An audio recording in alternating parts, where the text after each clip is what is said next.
یہ کہ وہ ایکشن جو ہے وہ یونیفارم ہونا چاہیے، اور بلا امتیاز، چاہے یہ لال مسجد والے واقعات میں ہو، چاہے 90 والے میں ہو، چاہے بلوچستان والے، دہشت گرد چاہے بلوچستان والے معاملات میں ہو، چاہے تربت کے واقعات میں ہو. دیکھیں نا اب تربت میں جن 20 مزدوروں کو مارا گیا اگر، یہ دہشت گردی کی واردات نہیں ہے. بالکل صحیح، بھیانک ترین واقعہ تھا. اس معاملے میں ہم یہ پروگرام کرتے ہیں کہ ان کے ساتھ بات چیت کی جائے. تو یہ تو میرے خیال میں دیکھیں لوگوں کو تاثر یہ کیوں مل رہا ہے، یہ ہم کہتے ہیں کہ اس پر جو کیسز بن رہے ہیں اگر کیسز جو ہیں پروسیس کرنے کے بعد فوری طور پر پیش کیے جائیں. اصل میں لوگ کیسز پروسیس نہیں ہو رہے ہیں. پروسیس کرنے کے بعد آپ فوجی عدالتوں کے حوالے کریں نا.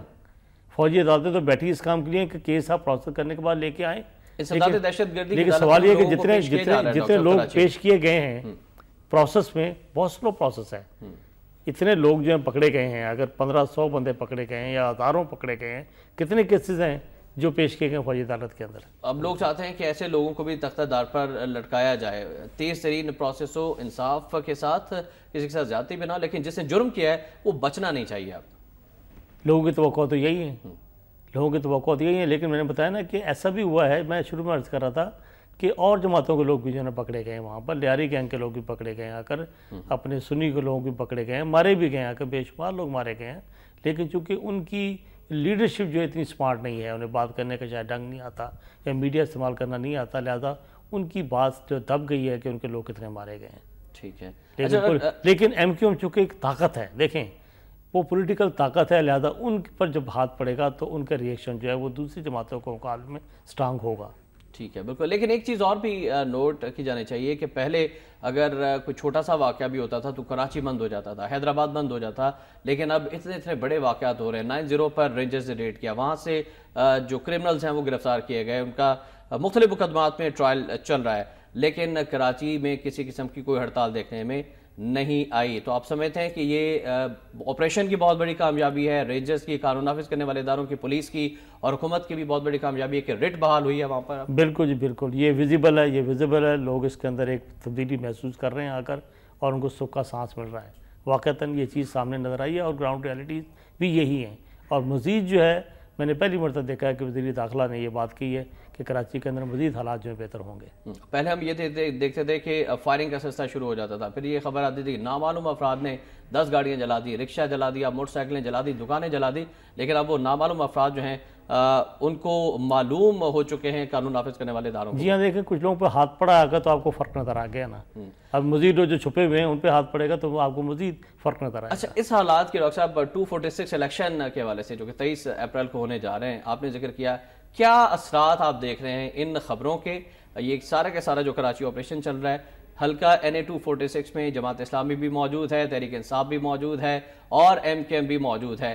MKM کہتی ہے کہ کوئی کانٹے دار مقابلہ نہیں ہے، لیکن بنا کر پیش کیا جا رہا ہے یہ تو ہماری سیٹ ہے، ہم ہی جیتیں گے. جماعت اسلامی دستبردار ہونے کے لیے تیار نہیں ہے. تحریک انصاف کہتی ہے کہ جماعت اسلامی پیچھے ہٹ جائے، لیکن جماعت یہ کہہ رہی ہے کہ ہم سے کوئی رابطہ نہیں کیا گیا اور ہماری یہ نشست پروفیسر غفور صاحب نے بھی یہاں سے جیتی ہے اور ہمارا ووٹ بینک ہے. تو آپ کس طرح سے دیکھ رہے ہیں آئندہ آنے والے دنوں میں؟ دوسری جانب یہ بھی ہے کہ وہاں پر کیمرے لگیں گے، رینجرز کی نگرانی میں پولنگ اسٹیشنز کے اندر اور باہر پولنگ ہوگی اور سارا صورتحال کو مانیٹر کیا جائے گا. تو آپ اس صورتحال میں سمجھتے ہیں کہ تینوں جماعتیں میدان میں رہیں اور فیئر اینڈ اگر بالکل منصفانہ الیکشن ہو جاتا ہے تو پھر دودھ کا دودھ پانی کا پانی ہو جائے گا؟ دیکھیں جی، ڈیپینڈ کرتا ہے دو چیزوں پر. ایک تو یہ کہ الیکشن فیئر ہو، نمبر 1. نمبر 2، ماحول کے اندر خوف کی فضا نہ ہو اور لوگ ووٹ ڈالنے کے لیے باہر نکلیں. تیسری بات یہ کہ اس علاقے کے لوگ سوچتے کیا ہیں، کیا اس علاقے کے لوگوں کی سوچ میں کوئی تبدیلی آئی ہے، وہ یہ سمجھتے ہیں. اب چوتھی بات یہ ہے کہ جماعت اسلامی کی کمپین کا سٹائل کیا ہے. یہ میں پہلی مرتبہ دیکھ رہا ہوں کہ جماعت اسلامی نے جو سٹائل اختیار کیا ہے. مثلا میں ان کے امیر کی یہ سپیچ دیکھ رہا تھا ٹیلی ویژن پر کہ وہ لوگوں کو میسیج دے رہا ہے کہ جی اس علاقے کے لوگوں نے اب فیصلہ کرنا ہے کہ وہ ان کے امیدوار راشد نسیم کو منتخب کرتے ہیں یا اجمل پہاڑی کو منتخب کرتے ہیں. یہ بھی کہا کہ G3 اور اس نے یہ تاثر دینے کی کوشش کی کہ کراچی کا جو امیج تھا وہ اب فہیم کمانڈو اور اجمل پہاڑی اور فہیم موٹا یہ امیج بنے گا یا یہ امیج بنے گا، شاہ احمد نورانی کا امیج بنے گا یا فلاں کا امیج بنے گا. اب یہ ایک میسیج ہے، یہ میسیج کا کام کرتا ہے تب صورتحال ووٹنگ بیہیویئر پر کیا اثرات ہوتے ہیں. لوگ نکلتے ہیں، لوگ سمجھتے ہیں کہ یہ مقامی کینڈیڈیٹ ہے کیونکہ انہوں نے یہ کہا کہ ہمارا جو امیدوار ہے وہ مقامی ہے راشد نسیم، باقی لوگ باہر سے آئے ہیں۔ قمر نوید صاحب کا تعلق حیدرآباد سے، عمران اسماعیل صاحب جو ہلکے سے ڈیفنس میں رہتے ہیں، جانتے نہیں ہیں علاقے کو۔ دوسری بات یہ کہ اب اس صورتحال کے اندر میرے خیال میں تینوں جماعتیں لڑنے کوئی حرج نہیں ہے، اس سے یہ ہوگا کہ تینوں جماعتوں کو اپنے اپنے سائز کا پتہ چل جائے گا۔ بالکل صحیح۔ اور جماعت اسلامی تحریک انصاف کو یہ پتہ لگ جائے کہ آئندہ جب الیکشن ہوگا تو اس سیٹ پر تحریک انصاف اور جماعت اسلامی میں سے کس کا امیدوار جو ہے وہ متفقہ ہونا چاہیے، کیونکہ جس کا سائز بڑا ہوگا ووٹنگ کا، آئندہ امیدوار اس سیٹ کا وہی ہونا چاہیے۔ تو میرے خیال میں ان میں جھگڑا بھی کوئی اس مسئلے پہ نہیں ہے، لیٹ دم فائٹ، اور لوگ بھی انڈیپینڈنٹلی اس چیز کو ٹیسٹ کر رہے ہیں۔ اگر لوگوں کے اندر یہ چینج کا کوئی پتہ نہیں ہوتا، جو کہ یہ نیشنل موڈ ہوتا ہے، اگر اس کانسٹیٹوئنسی کا ایک موڈ بن گیا کہ ہم نے یہاں پر ایم کیو ایم کو ڈیفیٹ دینی ہے اور اس سوچ کو بدلنا ہے کہ کراچی کا امن جو ہے اس کی وابستگی اس علاقے میں ایم کیو ایم کی شکست سے ہے، فار ایگزامپل ان کے دماغ میں یہ بات بیٹھتی ہے، تو کچھ بھی ہو سکتا ہے، کچھ بھی ہو سکتا ہے، ادروائز پھر مقابلہ جو کانٹے داری ہوگا۔ بالکل صحیح، اور شرط یہ ہے کہ NA 246 میں جیسے کہ کہا جا رہا ہے فیئر الیکشن ہو، پیسفل ہو، اور تینوں جماعتیں کانٹیسٹ کریں، ان کو اپنے اپنے سائز کا پتہ چل جائے گا۔ لیکن میڈیا جو تھا، میں آپ کو بتاؤں، میڈیا یہاں پر انفیئر رہا ہے۔ دیکھیں میڈیا، ہم کہتے ہیں دھاندلی یہ بھی ہوتی ہے جسے ہم کہتے ہیں پری پول ریکنگ، کہ آپ میڈیا کے اوپر صرف دو پارٹیوں کا مقابلہ بنا کے دکھا رہے ہیں، اور بھی وہاں پر 3-4 کینڈیڈیٹ ہیں۔ میں سمجھتا ہوں کینڈیڈیٹس کا اور پارٹیوں کا برابر کا حق ہوتا ہے کہ آپ ان کا نقطہ نظر بھی میڈیا کے ذریعے لوگوں تک پہنچنے دیں، لیکن ہم نے صرف ایسے تاثر پیش کیا جیسے یہ عمران اسماعیل اور اپنے ایم کیو ایم کا مقابلہ تھا، لیکن بعد میں پتہ لگا ایسی صورتحال نہیں ہے۔ راشد نسیم اسٹرانگ اور ایک آپ دکھا رہے ہیں کہ نہاری بھی کھا رہا ہے، اس کو بھی دکھا رہے ہیں، وہ جناب پان کھا رہا ہے اس کو بھی دکھا رہے ہیں، ایک یہ کہ وہ ہزاروں کی ریلی لے کے نکل رہا ہے، نہیں دکھا رہے آپ۔ تو میرے خیال میں media should be fair as well. Exactly, ٹھیک ہے، اگلی خبر کی طرف بڑھتے ہیں ناظرین۔ آج کی سپر لیڈ اسٹوری ہے، بات کریں گے یمن کے تنازع کے حوالے سے، پاکستان کی حکمت عملی کے حوالے سے، پاکستان کی پالیسی کے حوالے سے۔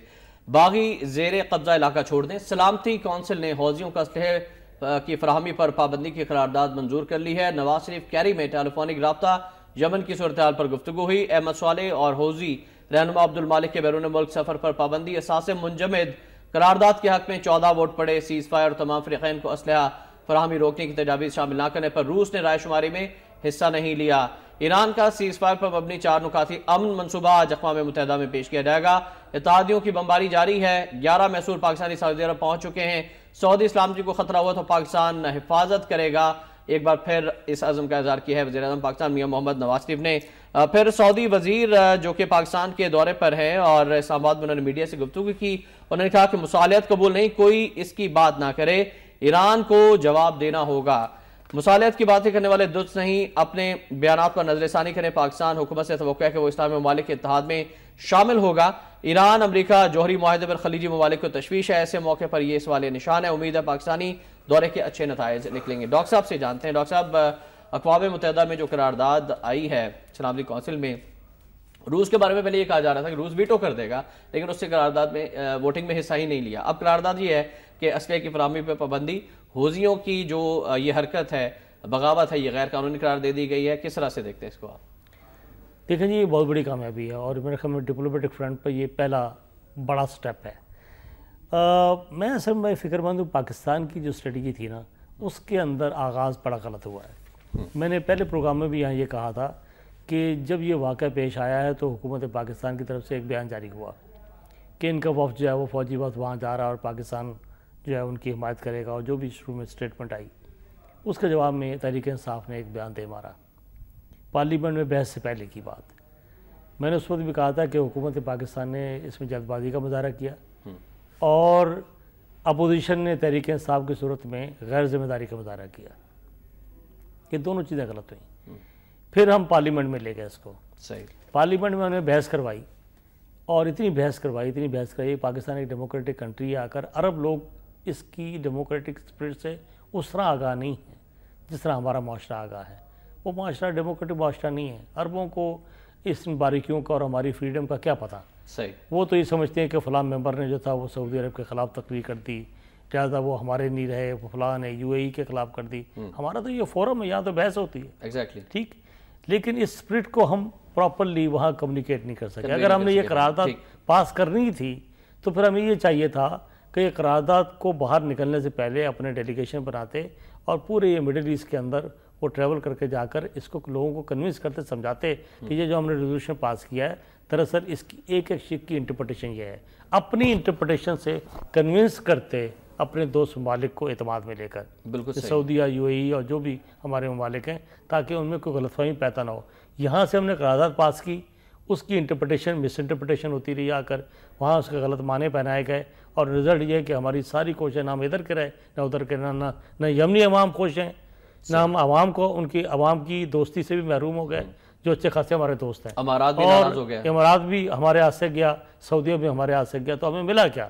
اگلی بات یہ ہے کہ کیا یہ ضروری تھا کہ اسمبلی میں بحث کے نتیجے میں قرارداد ہی پاس کی جاتی؟ آپ بحث کرنے کے بعد اس کو چھوڑ دیتے، تمام سیاسی جماعتوں نے یہ کہنا شروع کر دیا تھا پارلیمنٹ میں لے کے پارلیمنٹ میں آ گئے، لیکن ڈیبیٹ ہو جاتی ہے، ڈیبیٹ کے بعد ضروری ریزولوشن ہو۔ اچھا، آپ ریزولوشن جب کرواتے ہیں آ کر تو آپ پابند ہو جاتے ہیں کہ آپ کا ایک آفیشیل سٹینڈ پوائنٹ جس کے ایک ایک جملے پر کا ایک مطلب ہے، آپ اس کو اوپن چھوڑ دیتے ہیں، لیٹ دا گورنمنٹ ڈیسائیڈ، پھر گورنمنٹ کے اپنے ہاتھ میں ہوتا ہے وہ جس طرح چاہے انٹرپریٹ کرے۔ ایگزیکٹلی، اور پھر اسے بھی مبہم قرار دے دیا گیا۔ اب اس میں مبہم یہ کہ 8واں جو نقطہ ہے اس نے پرابلم پیدا کیے، ساری باتیں صحیح ہونے کا 8ویں نقطے پر یہ تھا کہ Pakistan will continue with its position of neutrality. یہ نیوٹرل کا جو لفظ ہے یہ عرب دنیا کو مناسب نہیں لگا، انہوں نے اس کو لے کے اس پر انہوں نے ریئیکشن شو کیا۔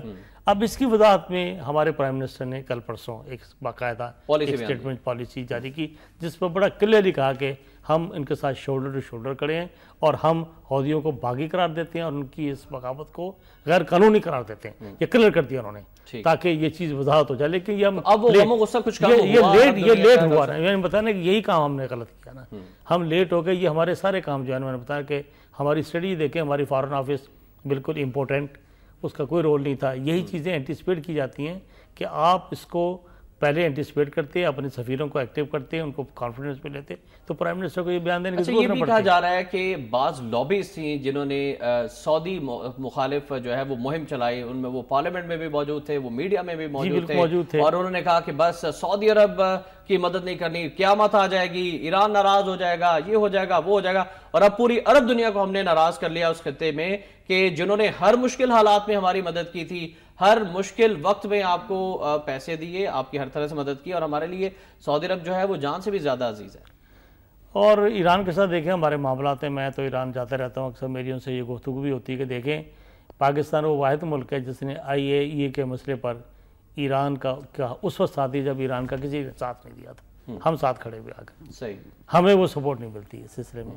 انڈیا پاکستان کے معاملات ہیں، میں تہران میں جاتا ہوں آ کر، ہمیں کبھی کسی تہرانی کے اندر، تہران میں یا اصفہان میں کسی ایرانی کو ہم نے انڈیا پاکستان کے معاملات ہیں پاکستان کی حمایت کرتے ہوئے میں نے نہیں سنا۔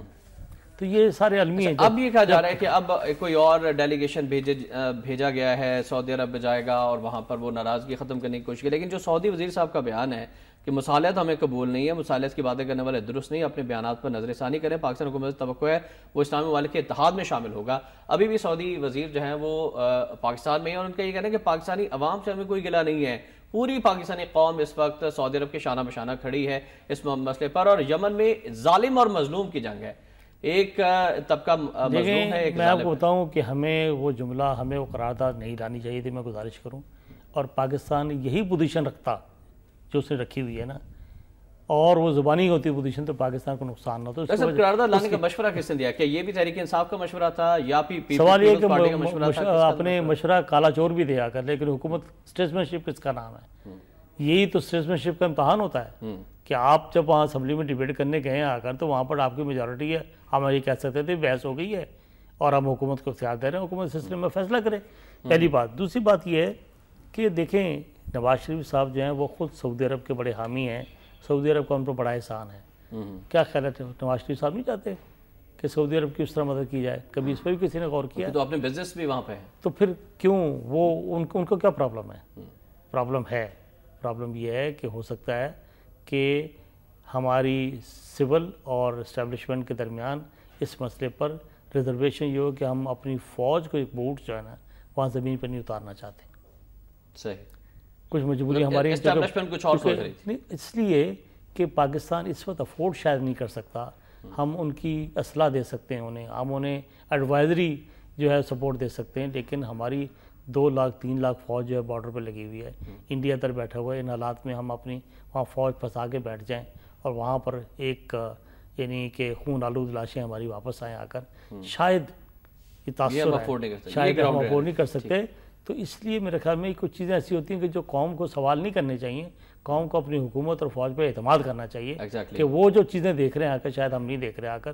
کچھ معاملات میں ہمیں ان کو کانفیڈنس میں رکھتے ہوئے اور اعتماد کرتے ہوئے چیزیں چھوڑ دینی چاہیے اور وہ ڈیل کر لیتے ہیں ان کے ساتھ. لیکن جب ہم یہ کہتے ہیں نا کہ ول مینٹین اس پوزیشن نیوٹرلٹی، پھر لکھت پڑھت میں لے آتے ہیں چیزیں، اس سے آگے ہماری پوزیشن خراب ہے. رائٹ سر، کچھ گفتگو آگے بڑھیں. ایک خبر ہے ناظرین، تازین خبر ہے، لاہور میں افسوسناک واقعہ پیش آیا. گلشن راوی میں جائیداد کے تنازع پر ایک شخص کو جلایا گیا تھا، نعمان اس کا نام تھا، وہ اسپتال میں دم توڑ گیا ہے. افسوسناک خبر ہے، گلشن راوی میں جائیداد کے تنازع پر جلایا جانے والا نعمان ہسپتال میں دم توڑ گیا ہے. پولیس نے لاش پوسٹ مارٹم کے لیے مردہ خانے جمع کروا دی ہے اور اس طرح کے واقعات ڈاکٹر صاحب بڑھتے جا رہے ہیں. کسی شخص کو زندہ جلا دیا جاتا ہے، لیکن مجھے بتایا گیا کہ رپورٹر ہیں، ان سے کچھ تفصیلات ہم حاصل کرتے ہیں. رمضان بیگ، جی رمضان بیگ بتائیے گا اس خبر کے بارے سے مزید کیا ڈیٹیلز ہیں آپ کے پاس؟ جی بالکل، یہ گلشن راوی کا علاقہ ڈبل سرکان تھا، جہاں پر چند دن پہلے جو ہے نامعلوم افراد نے اسے تیل چھڑک کر آگ لگا دی تھی. نعمان جو ہے زیر علاج تھا میو ہسپتال ایمرجنسی میں، جہاں پر وہ آج ابھی کچھ دیر پہلے جو ہے وہ زخموں کی تاب نہ لاتے ہوئے دم توڑ گیا. تاہم پولیس کا یہ کہنا ہے کہ یہ جو اب تک کی جو انویسٹیگیشن کے مطابق اس کو جائیداد کے تنازع پر اس کے جو رشتہ دار تھے انہوں نے جلایا تھا. تاہم جب اس کی ایف آئی آر درج کی گئی اس وقت نام معلوم تھے.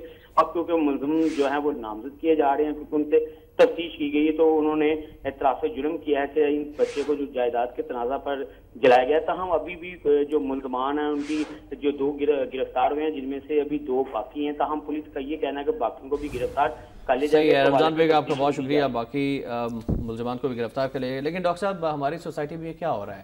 ایک دوسرے کو زندہ جلا دینا، یہ واقعہ ہم نے جوہان آباد میں بھی دیکھا، اس سے پہلے ایک مسیحی جوڑے کو زندہ جلایا گیا، پھر جوہان آباد کا واقعہ، پھر یہ واقعہ. اس طرح سے یہ واقعات بڑھتے جا رہے ہیں، کیوں؟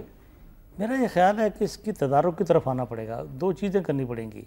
ایک تو یہ ہے کہ مذہبی نقطہ نظر سے کہ جلا دینا اسلامی معاشرے کے اندر خاص طور پر جو ہندو سوسائٹی کا آپ کو پتہ ہے کہ وہاں مردوں کو جلایا جاتا ہے، اس کی اسلامی پرسپیکٹو میں لوگوں کا اویئرنیس دینا بڑی ضروری ہے. جمعہ مساجد کے اندر علماء کو اس کو موضوع بنانا چاہیے تاکہ مسلمانوں کے اندر یہ کیفیت پیدا کی جائے کہ وہ کیا حرکت کر رہے ہیں. ایک چیز صحیح. اور یہ جو لوگ اس طرح حرکتیں کرتے ہیں وہ بہرحال مسجدوں کے امام وغیرہ کی باتوں پر ان کا اعتقاد بھی ہوتا ہے.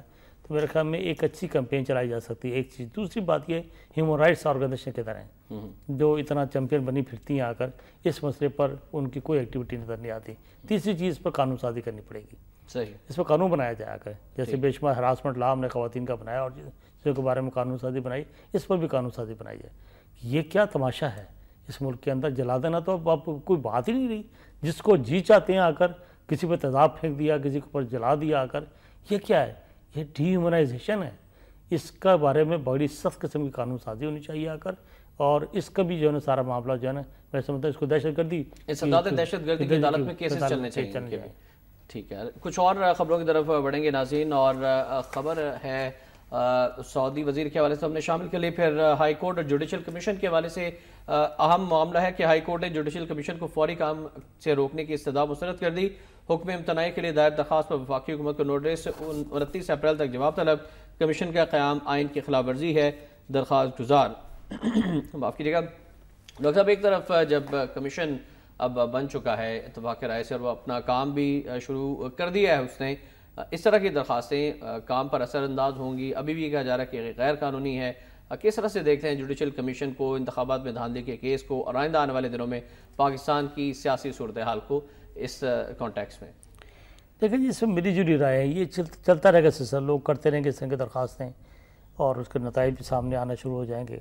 یہ دیکھیں یہ ایک بہت بڑا چیلنج ہے کہ 45 ڈیز 47 ڈیز کے اندر اتنا بڑا کوئی فیصلہ کریں. مجھے ایسا لگتا ہے کہ شاید یہ میرے جیسے بندے کا کوئی ایسا تعلق تو ہے نہیں کہ فیصلہ کیا ہوگا، لیکن مجھے لگتا ہے کہ جو لوگ جتنا بھی انوالو ہیں تھوڑی تھوڑی زد سب پہ پڑے گی. اچھا، کچھ طرح کی چیز شاید آنے کا امکان ہے. ٹھیک. جو عمران خان صاحب کہتے ہیں کہ 2015 تبدیلی کا سال ہے، الیکشن کا سال ہے، کیا آپ کو ایسا نظر آ رہا ہے؟ یہ ان کی خواہش ہے. لیکن یہ خواہش پوری ہوگی یا نہیں؟ میں تو نہیں کچھ کہہ سکتا، ٹھیک ہے، نہ میرے پاس الیکشن کمیشن کو کام کرنے دیں۔ اچھا، پیپلز پارٹی کے حوالے سے کافی خبریں ہیں، اور خبر یہ ہے کہ کچھ اختلافات ہیں زرداری صاحب میں، بلاول زرداری صاحب میں، اسی وجہ سے وہ پاکستان نہیں آ رہے، اور بھٹو صاحب کی برسی کے حوالے سے ہو یا کوئی اور تقریب ہو وہ پاکستان میں نہیں آتے، اور زرداری صاحب کا یہ کہنا ہے کہ وہ ابھی میچور نہیں ہوئے ہیں، ان کو تربیت دی جا رہی ہے۔ اس وجہ سے خبر ہے کہ دبئی زرداری بلاول ملاقات ہوئی ہے، والد سے اختلاف نہیں، پارٹی پالیسی کا پابند ہوں، چیئرمین پی پی پی پارٹی کے نظریات اور مقاصد کے ساتھ ہوں، والد سے مل کر پارٹی کو متحرک اور مناسب وقت پر مکمل طور پر سیاسی قیادت کروں گا۔ بلاول امن و امان کی صورتحال ایسے نہیں کہ بھٹو خاندان کا کوئی فرد آزادی سے کام کر سکے، بلاول اوورسیز تنظیم کے ساتھ کام کریں گے۔ ترجمان پاکستان پیپلز پارٹی کا، Pakistan Peoples Party top leadership, chairman اور پھر دونوں والد اور ان کے بیٹے ہیں صاحبزادے، اختلافات کس طرح سے دیکھتے ہیں اب یہ جو سٹیٹمنٹ آئی ہے بلاول کی؟ دیکھیں جی، یہ بڑی اچھی اسٹریٹجی ہے آصف زرداری کی۔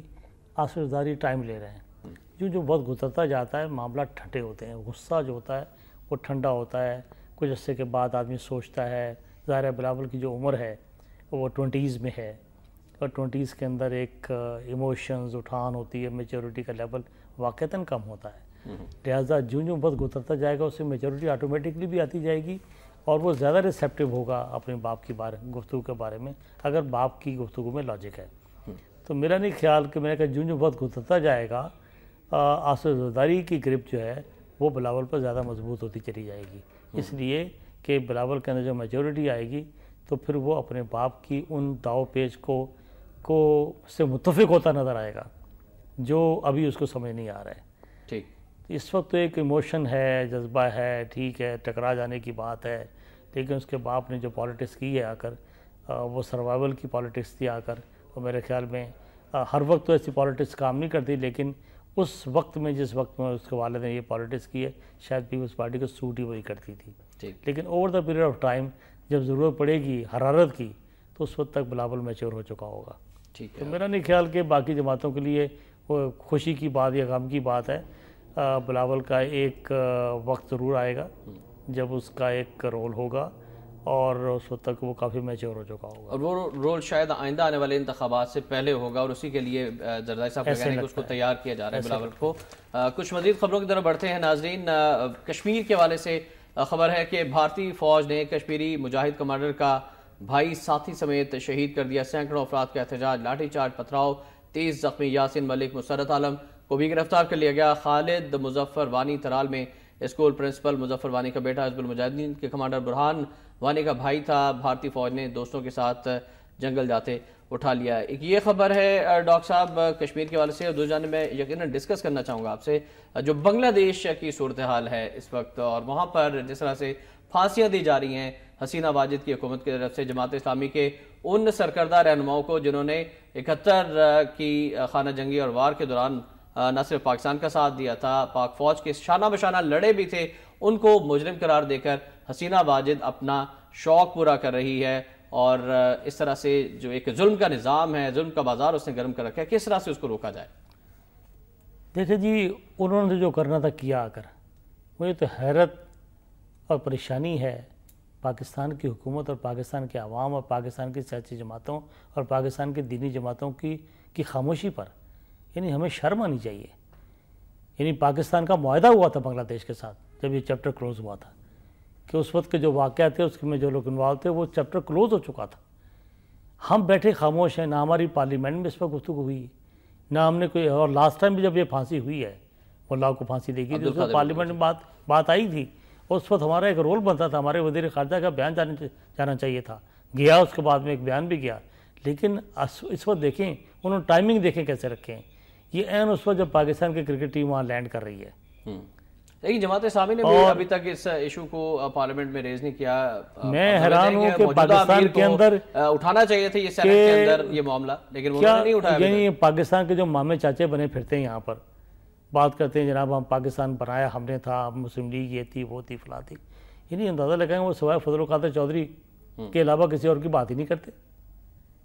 یعنی اندازہ لگائیں کہ پھر تو جن لوگوں نے پاکستان کے لیے وہاں مار کھائی ہے آ کر، تو ان کو تو بڑی خوشی ہونی چاہیے تھی پاکستان کے علاوہ، انہوں نے کہا کرو پاکستان بننے کے مخالف تھے، سب سے زیادہ قربانی اگر انہوں نے دی، مر گئے وہ لوگ پاکستان کے لیے، یہ فوج جن کے ساتھ وہ لڑتے مرتے رہے، ان کی فوج کے اندر بھی کوئی ان کے لیے ہمدردی نہیں پائی جاتی۔ اکثر لوگ یہ کہہ رہے تھے کہ پاکستان کی کرکٹ ٹیم جو گئی ہے دورہ بنگلہ دیش کینسل کر دینا چاہیے تھا، جس دن روانہ ہوئی ہے ٹیم اسی دن پھانسی دی گئی ایک محب وطن پاکستانی کو، لیکن ایسا نہیں ہوا، کوئی ریاکشن شو نہیں، دفتر خارجہ نے چھوٹا سا بیان دیا۔ تو میں یہ سمجھتا ہوں کہ یہ بڑا، یہ اور میں بتاؤں یہ قوموں کے لیے بہت بڑے امتحان ہوتے ہیں۔ جو قوم نہیں جاگ رہی اپنے حقوق کے لیے، اپنی ثقافت کے لیے، اپنے کلچر کے لیے، اپنے اصولوں کے لیے، اس قوم کو زندہ رہنے کا بھی کوئی حق نہیں ہوتا۔ اب دیکھیں پوری دنیا کے اندر انٹرنیشنل لاء کے مطابق بھی پوری دنیا کی ہیومن رائٹس آرگنائزیشن پہ بھی ہم کیس نہیں لڑ رہے۔ ہماری ہیومن رائٹس کی تنظیمیں یہاں کہاں ہیں؟ کدھر ہیں آسما جہانگیر صاحبہ؟ ہر چھوٹی چھوٹی بات پہ یہاں پر جلوس نکال کے بیٹھ جاتی ہیں، لیکن یہاں پر کدھر گئے؟ آئیے رحمان صاحب کدھر گئے؟ شامل نہیں ہے پرائورٹیز کے اندر، کدھر نہیں ہے لوگ سب؟ تو میں سمجھتا ہوں کہ افسوس کا مقام ہے، شرم آنی چاہیے ہم لوگوں کو کہ ہم کر کیا رہے ہیں۔ ہمیں بلوچستان کے حقوق کی تو پڑی ہوئی، جو مشرقی پاکستان میں تمہارے لیے لوگ لڑتے مرتے رہے، ان کو پھانسی دینے اس کے لیے کوئی بات نہیں ہوتی اس ملک کے اندر۔ رائٹ ڈاکٹر صاحب، وقت کی کمی آڑے آ گئی، thank you very much for being with us, اور انشاءاللہ بشرطِ زندگی اگلے نشست میں بھی آپ سے ملاقات ہوگی۔ آپ کی تشریف آوری کا بہت شکریہ۔ آخر میں فرمان قائد اعظم رحمۃ اللہ علیہ شامل کرنا چاہوں گا۔ قائد اعظم نے قبائلی سرداروں سے خطاب کیا، پشاور میں پیغام عید 1948 ہے کہ ہم مسلمان ایک خدا، ایک رسول صلی اللہ علیہ وآلہ وسلم اور ایک کتاب پر یقین رکھتے ہیں، بس ہم پر لازم ہے، ناگزیر ہے کہ ہم ملت کی حیثیت سے بھی ایک ہو جائیں۔ مسلمانوں کو نظم و ضبط اور تنظیم کا عادی بنانے کے لیے روزے فرض کیے گئے۔ اس پر ضرور غور کیجیے گا، اس دعا کے ساتھ کہ اللہ تعالیٰ امت مسلمہ کو متحد کرے اور پاکستان کا حامی و ناصر ہو۔ احتشام الرحمان کو اجازت دیجیے گا، اللہ حافظ۔